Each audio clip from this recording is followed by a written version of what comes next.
शुरू कीजिए।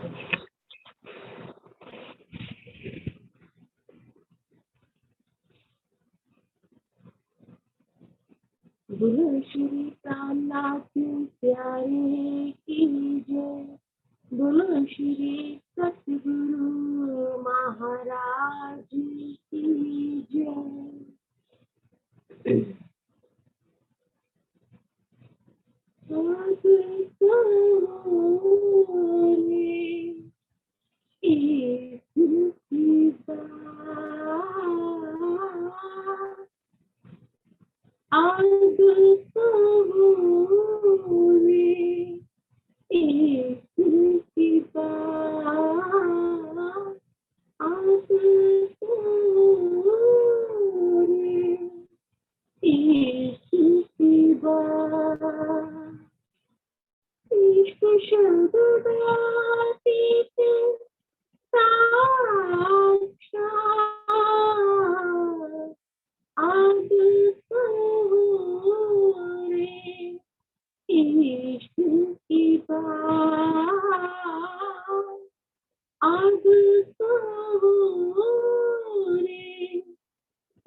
जो कर दिया वे मेरे शब्द,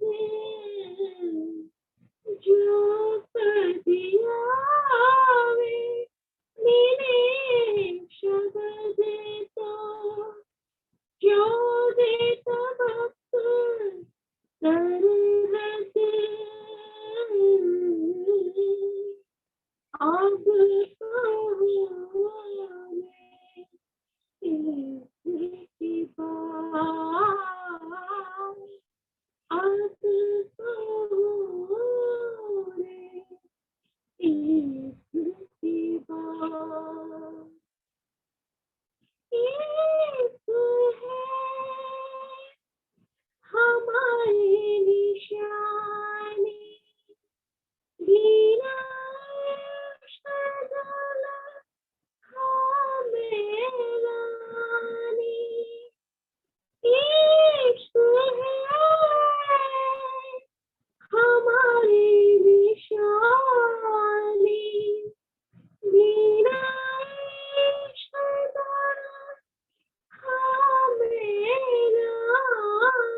अब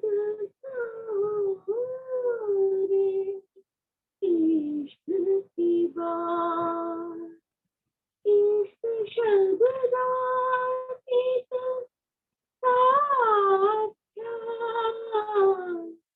अब सारे इश्क की बात। साहे महामत प्रेम समान, तुम दो जातिन कोई जान। साहे महामत प्रेम समान, तुम दो जातिन कोई जान। ले अच्छा रंग घर आए, ले अच्छा रंग घर आए, पिया प्रेमी पंख लगा, अब सारे इश्क की बात, अब सारे इश्क की बात। इश्क शब्दों से साचा, अब सारे इश्क की बात। जो सदियों में मेरे शब्द,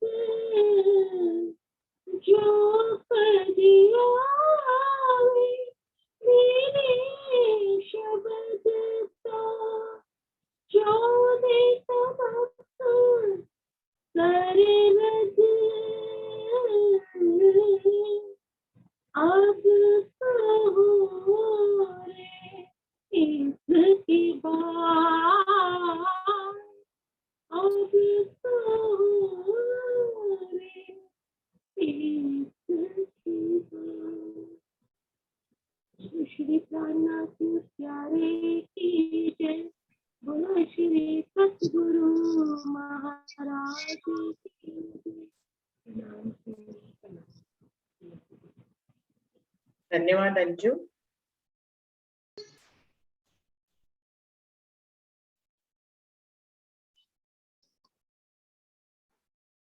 प्रणाम जी, सभी सुंदर साथ जी को प्रेम प्रणाम जी।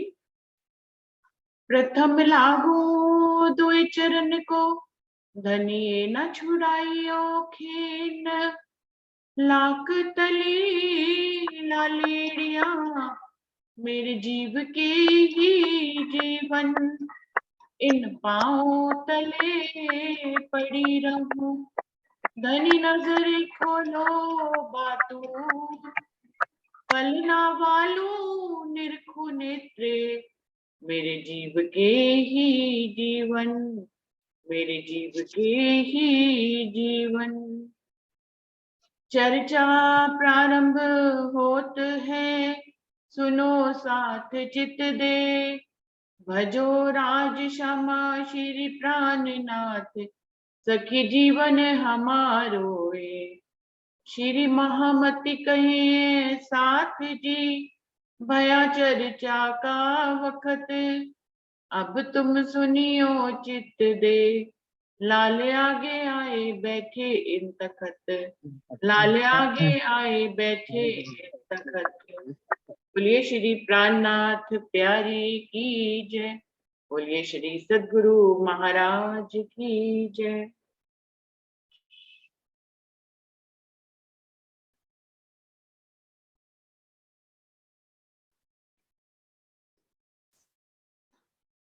ये बीतक साहब वाणी का सुंदर साथ जी 54 प्रकरण चल रहा है और ये शुक्राना आकोट का है, जिसमें धनी ने उस समय तो सुंदर साथ को धनी की मेहर को याद दिलाया ही है। ये चौपाइयां हमारे ऊपर आज भी घटित होती है कि कैसे धनी ने हमें अपने पनाह में छुपाया हुआ है, अपनी मेहर की पनाह में छुपाया हुआ है।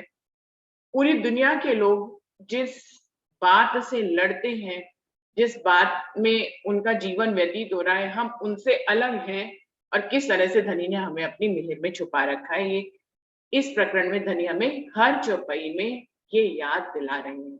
बहुत ही सुंदर प्रकरण है और हम सब के जीवन में ये बार बार अनेकों बार घटित होने वाला प्रकरण है, जिसकी चौपाइयां हमारे सबके जीवन में कभी ना कभी जरूर घटित हो जाती हैं, बल्कि मैं कहूँ कि हर पल हर घड़ी घटित होती हैं। तो और वह भी बेहतर होगा ये लाइन कि ज्यादा हर पल हर घड़ी हम धनी की मेहर को अपने ऊपर देखते हैं।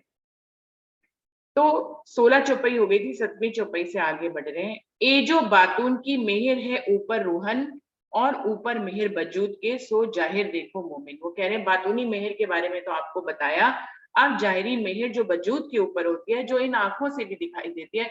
कई बार बातूनी मेहर होती है तो जिसके ऊपर होती है उसी को ही दिखाई देती है, या फिर कुछ सुंदर साथ जो उसके करीब करीब के होते हैं उनको बातूनी मेहर उसके ऊपर दिखाई देती है, लेकिन जाहिरी मेहर तो सबको ही दिखाई देती है, उसको तो हर कोई देख सकता है।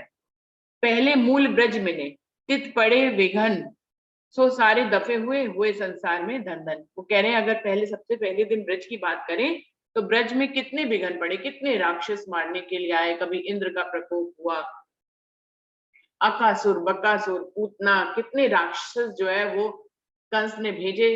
पूरी ब्रज उससे तंग रहती थी। वो राक्षस तरह तरह से ब्रज के गोपियों को और कृष्ण को तंग किया करते थे, लेकिन सो सारे दफे हुए संसार में धन धन।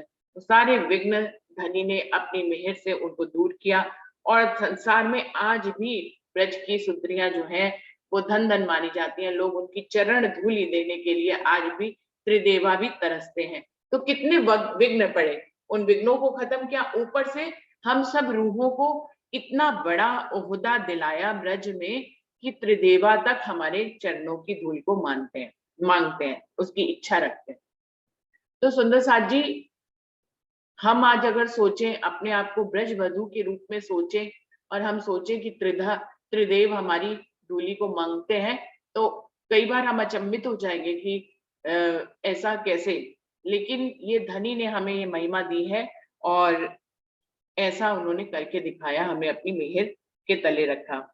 आज लो ब्रह्मांड में सब बंदे ब्रज रैन, पावत नहीं ब्रह्मादिक तित थे मोमिन बीच चैन। वो कह रहे हैं आज भी उस पूरे ब्रह्मांड में सब ब्रज भूमि की धूलि को चाहते हैं। जिस ब्रज भूमि में परमधाम की सखियों ने और कृष्ण ने लीलाएं करी, उस ब्रज की धूलि को सब मस्तक पे लगाना चाहते हैं। पावत नहीं ब्रह्मादिक, इवन ब्रह्मा विष्णु महेश तक इसकी धूलि को नहीं पा पाते हैं। तित मोमिन बीच रैन चैन। और आप याद करें कि आप ऐसी परमधाम की लीला में स्वयं पात्र थे। तो ये कितनी बड़ी बात है, धनी ने हमें कितनी बड़ी महिमा दी जिसका हमें पहले से आगाज भी नहीं था। हमें इतनी महिमा देकर धनी ने इस दुनिया में पहले दिन ही भेज दिया। फिर आए बीच रास के कया दूसरा दिन, ना ताकत सुनने त्रिगुण को तहां खेले मोमिन। अब वो कह रहे हैं और दूसरे दिन की बात सुनिए, जो हम काल माया के ब्रह्मांड से योग माया के ब्रह्मांड में गए और जहां हमने रास लीला करी, वहां पर उस रास को सुनने की ताकत त्रिगुण में भी नहीं है। सब उस रास की लीलाओं को जानना चाहते हैं, अपनी नजरों से वहां पहुंचना चाहते हैं, अपनी चितवन ध्यान के द्वारा, लेकिन कोई भी उस रास में नहीं पहुंच पाता है। कुछ पहुंचते भी हैं तो प्रतिबिंब वाले रास में, जो इस काल माया के ब्रह्मांड में, वहां पहुंचते हैं। आप सोचिए, जिस रास में त्रिगुण को, जिस रास की लीला के बारे में सुनने की त्रिगुण में भी ताकत नहीं है, आप उस रास लीला के मुख्य पात्र थे। कहाँ खेले मोमिन। ये आपके ऊपर धनी की मेहर है, कितनी महिमा उन्होंने आपको अपने जैसी ही महिमा दी है। धनी की जितनी महिमा है उतनी ही महिमा उन्होंने अपनी रूहों को दी है। सब कोई बाझे तिनको पावे नहीं खबर, अटकले अखंड की पावे न कोई फजर। कह रहे हैं उस अखंड ब्रज रास को हर कोई पाना चाहता है, पावे नहीं खबर, लेकिन उनको फिर भी खबर नहीं पड़ती है कि ये अखंड रास हुई कहाँ थी।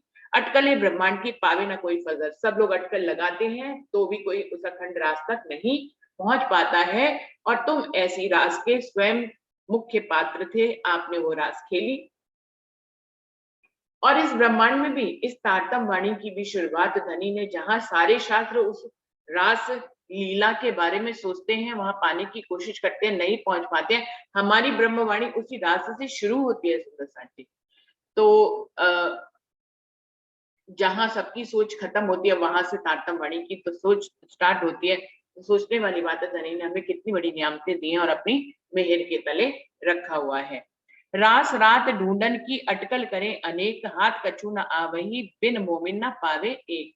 वो कह रहे हैं उस रास की अखंड रात्रि को ढूंढने की अटकलों से सब लोग बहुत कोशिश करते हैं, पर उनके हाथ में कुछ भी नहीं लगता है। बिन मोमिन ना पावे एक, सोचने वाली बात है, जिसको पूरा ब्रह्मांड अटकल से ढूंढता रहता है और नहीं पा पाता है, उस रास को आत्मसात करने वाले, देखने वाले, वहां तक पहुंचने वाले कौन है? तो सुगमता से जो पहुंच जाते हैं वो है परमधाम के ब्रह्मों में। क्यों पहुंच जाते हैं? क्योंकि वो तो उसके मुख्य पात्र थे, उन्होंने ही तो वो रासलीला खेली थी, इसलिए वो उस रासलीला तो उनका अपना ही मूल खजाना सा है, जहां पर वो तुरंत ही पहुंच जाते हैं, जहां पर पूरी दुनिया भी अटकलें करके नहीं पहुंच पाती है। तो आप अपना और दुनिया का कंपैरिजन करें, धनी ने आपको कितनी मेहर में रखा है कि जहां पूरी दुनिया नहीं पहुंच पाती, आप वहां पल भर में ही आप उसको पा लेते हैं।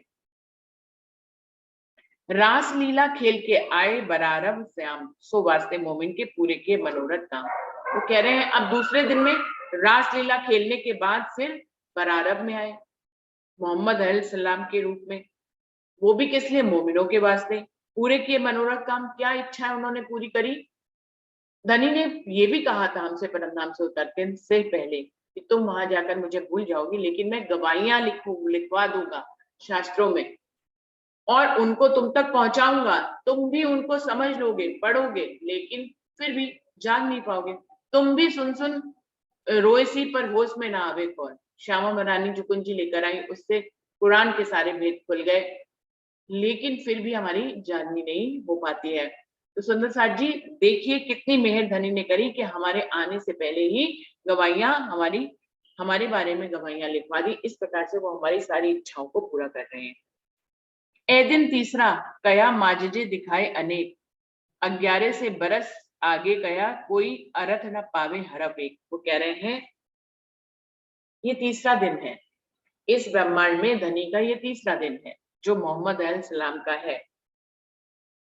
उन्होंने इस दुनिया में बहुत से चमत्कार दिखाए, कया माजिदे दिखाए अनेक, बहुत से चमत्कार उन्होंने दिखाए। 11 से बरस आगे क्या, और उन्होंने ये शर्त लगाई कि 1100 वर्ष के बाद जो है अक्षरदीप पूर्ण पार ब्रह्म आखिर ज़मा इमाम मेहदी दुनिया में प्रकट होंगे, मैं भी उनके साथ होऊंगा। ये बात उन्होंने 1100 वर्ष पहले से ही धनी ने उनके माध्यम से लिखवा दी। कोई अरफ ना पावे, वो कह रहे हैं सारी दुनिया कुरान को पढ़ती है, लेकिन फिर भी जहां ये लिखा हुआ है कि 1100 वर्ष के बाद फजर होगी जिसमें आखिर ज़मा इमाम मेहदी आएंगे, मैं भी उनके संग होऊंगा, इसको कोई भी नहीं समझ पाया। वर्षों से लोग कुरान को पढ़ रहे हैं, लेकिन ये बात उनसे फिर भी छुपी रह गई। तो ये क्या कहेंगे हम कि खुदा जिसको जो दिखाना चाहता है वो वही दिखाता है। हमारे आगे से चौपैया निकल जाएंगे, हम उनको पढ़ते हुए भी उनको समझ नहीं पाएंगे जब तक धनी का हुक्म नहीं होगा। बिल्कुल ऐसे ही कुरान के साथ हुआ। लोग वर्षों से कुरान के काजी मुल्ला जो है कुरान को पढ़ रहे हैं, दूसरों को पढ़ा रहे हैं, बड़े ही पक्का प्रवीण है, मुंह जबानी उनको सब कुछ याद है, लेकिन ये जो शर्त धनी ने लगाई, ये चौपाई, ये आयत उनकी आंखों के आगे से निकल जाती है और वो इसको समझ ही नहीं पाते, ना इसको घटा पाते हैं। तो सुंदर साथ जी, ये बात तो आज तक होती है।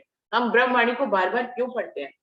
क्योंकि ब्रह्मवाणी में भी क्या होता है ना, हमारी आंखों के आगे से चौपाइयां निकल जाती हैं, हम उनको बुदबुदा के पढ़ भी लेते हैं, लेकिन फिर भी लगता है जैसे जब कभी धनी को उसका नजारा हमें दिखाना होता है उस चौपाई का, तो दिखाते हैं, तो हम कभी कभी सोचते हैं कि ये चौपाई हमने इतनी बार ब्रह्मांडी पढ़ी, हमारी आंखों से गुजरी क्यों नहीं? गुजरी थी, लेकिन धनी ने दिखाई नहीं थी। ये उनकी अपनी बात होती है, ये उनके ये किस्सा उन्होंने अपने हाथ में रखा है कि हमें कब क्या दिखाएंगे। तो ये कह रहे हैं सारी दुनिया कुरान को पढ़ती है, लेकिन कोई भी इन हरफों को नहीं पहचान पाती है, और परमधाम के मोमिनों के लिए ये हरफ पहले से ही लिख दिए गए हैं।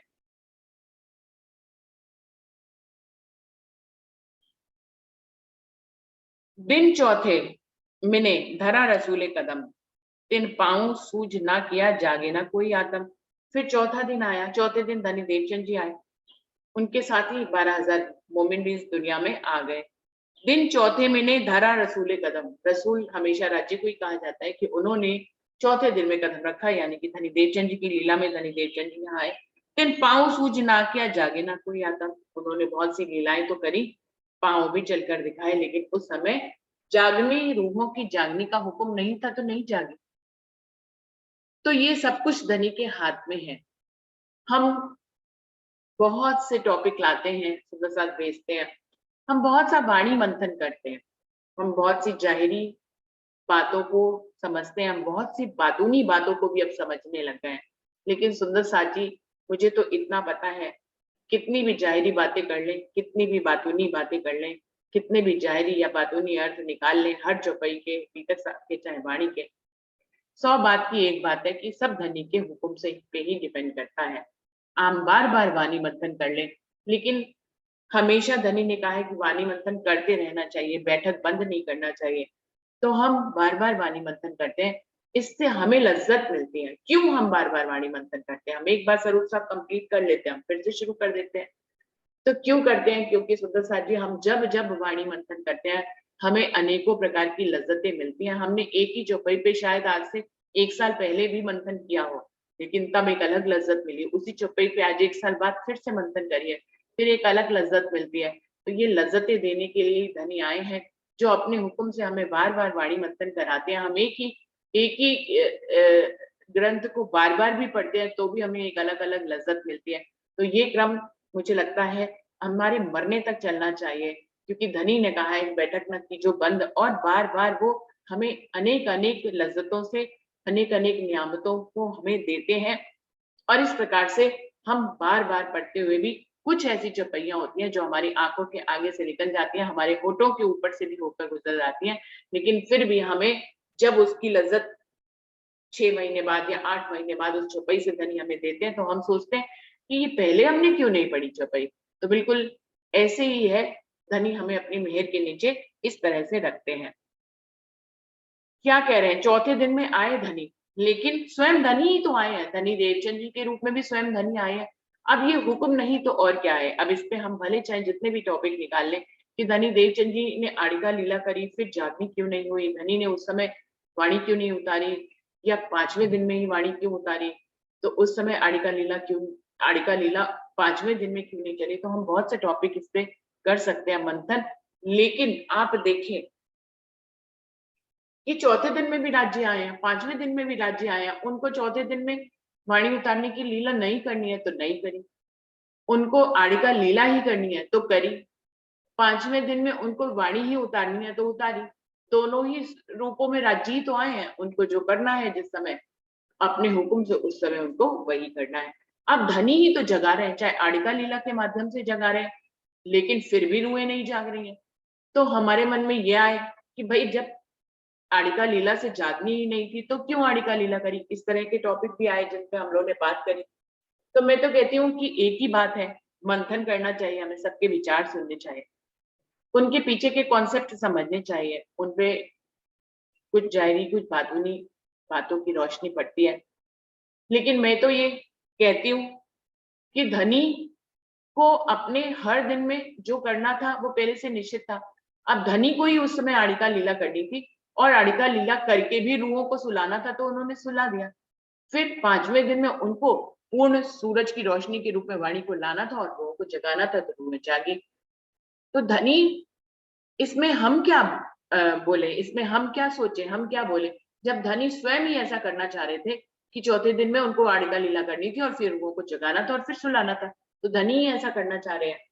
तो सुंदर साथ जी, सारी बात धनी के दिल और मार्फत पे जाकर खत्म हो जाती है। उनकी मार्फत की लीलाओं को हम खाली समझ सकते हैं, हम उस पर मंथन कर सकते हैं, हम उसमें कुछ जायरी कुछ बातूनी बातें निकाल सकते हैं, लेकिन धनी की मार्फत को तो धनी ही जानते हैं कि उन्होंने किस समय कब क्या क्यों किया। जब वो वक्त गुजर जाता है तब वो उससे मंथन करते हैं।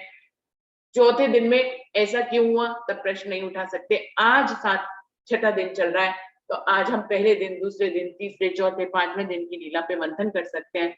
और उनके गुज वेदों को जानने की कोशिश कर सकते हैं, लेकिन जो धनी चाहते हैं होता तो वही है। सो क्या कह रहे हैं आगे, ए हकीकत रूह अल्लाह की 100 बरस रही छिपाए, धरा कदम दूसरा दई रूहों को पहुंचाए। अब वो कह रहे हैं कि रूह अल्लाह श्यामा मरानी अब स्वयं धनी आए हैं, अपने एक तन को अपना रसूल कह देते हैं। रसूल तो उन्होंने तीनों तनों को कहा है, अब अपने एक तन को रसूल कह देते हैं, दूसरे तन को अपनी श्यामा महारानी कह देते हैं, तीसरे तन को स्वयं राज्य कहते हैं, चौथे तन को अपनी अंगना कहते हैं सब राज्य। यहाँ राज्य का हुक्म और इलम की लीला है। हम बार बार इस बात को मंथन करके समझते हैं कि रूहें ना तो आई है ना उन्हें जागना है, वो वहीं की वहीं बैठी हुई है, वहां धनी ने उनको फरामोश कर दिया है।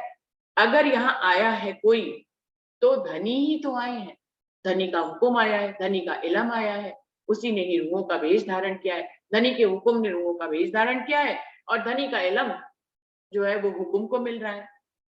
अब जीव ने और धनी के हुक्म ने जो रूहों का भेष धारण किया है, धनी का जीव और धनी का हुक्म ही तो उस इलम को ले रहा है, उसी का वाणी मंथन कर रहा है, और वाणी मंथन करके हुक्म हुक्म की तो पहचान कर रहा है। तो हम देखें किस तरह से बातूनी बातें धनी खोल रहे हैं, उन्होंने सारे राज खोल दिए हैं। आप उनके असीम मेहर तो देखें, सारे राज खोलने के बाद भी हम रोज एक नए उनके राज को जानते हैं, हम रोज नए वाणी मंथन करते हैं, हमें एक लज्जत आती है, अनेकों लज्जतें आती हैं, हमें लगता है कि हमें एक नया राज पता लगा, जबकि वो रात वाणी में जब से वाणी है तब से ही है, और प्रगट ही है, छुपा भी नहीं है, वो प्रगट ही है।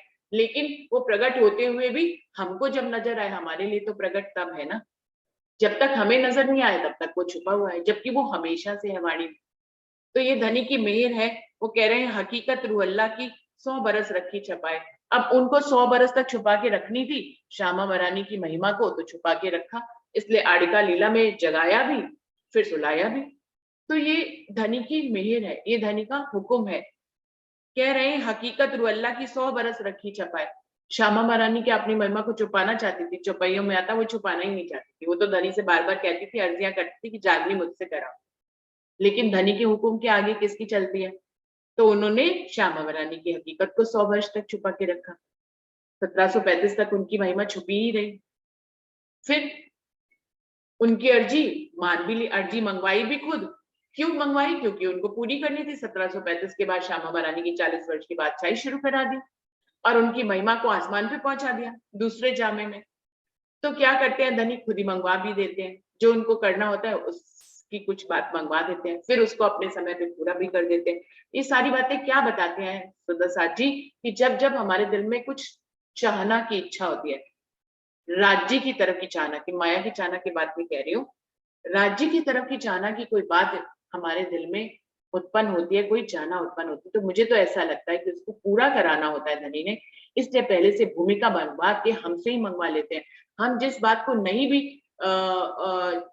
चाह रहे थे, हम जिस बात को नहीं भी मांगना चाह रहे थे, आप देखेंगे कभी कभी आप वो बातें मांगने लग जाते हैं धनी से जिसकी हमें समझ होती है कि हमें नहीं करानी है।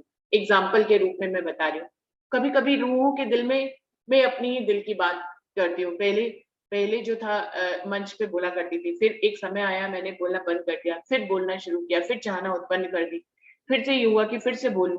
तो ये चाहना उत्पन्न क्यों कराते? क्योंकि उनको पूरी करनी होती है। अब उनको किसी को भी किसी भी ढंग से इस्तेमाल करना होता है धनी ने अपनी मेहर से, तो उसके दिल में वैसी ही चाहनाएं पैदा कर देते हैं। तो खिलवत में, पूरे खिलवत में धनी से जो करीबी बातें इंद्रावती ने करी, वो इसी विषय में ही करी है, इसी तरह की बातें करी है कि मेरे दिल में जो उपजाते हो वो भी तो तुम ही हो। फिर कहते हो कि कुछ गलत उपज रहा है, फिर कहते हो कि वो सही उपज रहा है, फिर कभी हमें नहीं दिखते हो, कभी हमें दिख जाते हो, कभी मतलब सारी बातें खिलवत में इतनी करीबी कि हर दिल की कहानी को उन्होंने खिलवत में उतार दिया कि रूह कैसे कैसे अपने दिल में विचार करती है, कैसे कैसे सोचती है। धनी से कहती है कि मैं तुम्हारे करीब हूँ, एक तरफ तुम कहते हो करीब हूँ, तुम्हारे चरणों में बैठी हूँ, तुम्हें कभी भूल नहीं सकती, एक तरफ तो मुझे लगता है कि तुम कोसों दूर हो, कहाँ तुम मेरे करीब हो, कहाँ तुम कहते हो सैरत से करीब, कहाँ मुझे लगता है कितने ब्रह्मांड है मेरे आपके बीच में। तो ऐसी दिल की मार्मिक बातें जो है खिलवत में धनी ने उतारी है। तो ऐसा तो होता ही रहता है कि मेरा ये लाइन कहने का मतलब ये था कि धनी अगर हम सब में से किसी के भी दिल में कोई चाहना उत्पन्न करते हैं कि ऐसा होना चाहिए, तो निश्चित ही वैसा होना होता है, इसीलिए धनी ऐसी बात हमारे दिल में पैदा करते हैं। तो मेरे कहने का मतलब है कि ये धनी की मेहर ही होती है, वो तुम्हारे अंदर वो चाहना पैदा कर रहे हैं क्योंकि उनको वो पूरी करनी है। ये हकीकत रूह अल्लाह की 100 बरस रखी छिपाए, 100 वर्षों तक श्यामा मरानी की महिमा छिपी रही, धरा कदम दूसरा दई रूहों को पहुंचाए। लेकिन दूसरे जामे में आते ही 40 वर्ष की पातशाही में रूह अल्लाह की पातशाही हो गई, उनकी महिमा ही महिमा हो गई और रूहों तक उनकी महिमा पहुंच गई।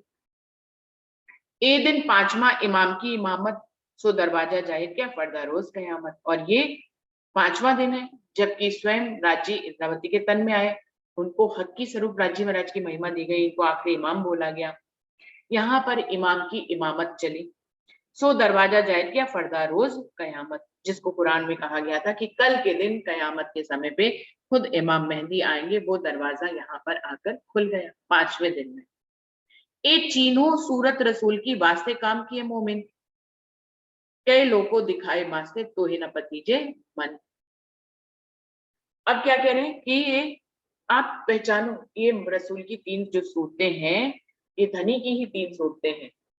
वास्ते काम किए मोमिन, स्वयं अक्षरातीत में अपनी 3 सूरतों को धारण करके इस दुनिया में जो भी काम किए, चाहे पहले तन में, पहले रसूल साहब के तन में, चाहे दूसरे तन में धनी देवचंद जी के तन में, चाहे इमाम मेहदी इंद्रावती के तन में, जितने भी काम किए, वास्ते काम किए मोमिन, स्वयं अक्षरातीत अपनी रूहों के लिए इस धरती पर स्वयं काम करने आए। कितनी बड़ी मेहर है। मेरा पति, मैं कहीं पर हूँ, मेरा पति वहां पर मुझे हर प्रकार की सुख सुविधाएं गवाहियां देने के लिए, मुझे जगाने के लिए, मेरे ऊपर मेहर बरसाने के लिए उस जगह पर आए और सारे काम मेरे सिद्ध करे। तो ये कितनी बड़ी हमारी महिमा है कि हमारा पति से कितना गहरा प्रेम है। तो क्या कह रहे हैं, ये तीनों सूरत रसूल की इन तीनों सूरतों को आप अच्छी तरह से पहचानिए। ये जब जब आए हैं, इन्होंने मोमिनों के लिए ही हर काम किया है। इनका जीवन का पहले से लेके आखिरी सांस तक इन्होंने जो काम किया है वो सब मोमिनों के लिए किया है। वास्ते काम किए मोमिन, कितनी बड़ी बात है। अक्षरातीत स्वयं हमारे लिए आ रहे हैं। उन्होंने जगह जगह ये कहा काल माया के ब्रह्मांड में वो हमारे लिए आए, हमें जगाने के लिए आए। पर फिर भी हमें कि इस बात की ये बहुत बड़ी मेहर है, लेकिन हम इस बात की बुजुर्गी को, इसकी गहराई को हम हर पल हर घड़ी महसूस नहीं कर पाते कि धनी मेरे लिए आए हुए हैं इस कायनात में, इस कायनात को मेरे लिए ही सजाया गया है, मेरे लिए ही धनी आए हैं यहाँ पर, और हर पर हर घड़ी वो मेरे ऊपर ही निगाह रखे हुए हैं। इन सारी बातों को अब अगर हम निमाड़े हो जाते तो कई बार सोचते धनी को इतनी फुर्सत पड़ी है, वो सिर्फ हमारे ऊपर ही नजर रखे हुए हैं।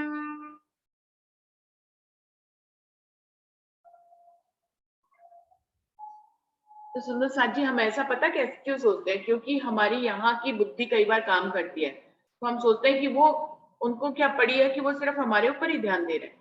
धनी की मेहर के ऊपर क्या कह सकते हैं और उनकी काबिलियत पे क्या कह सकते हैं। वो एक साथ 12,000 पे नजर रख सकते हैं।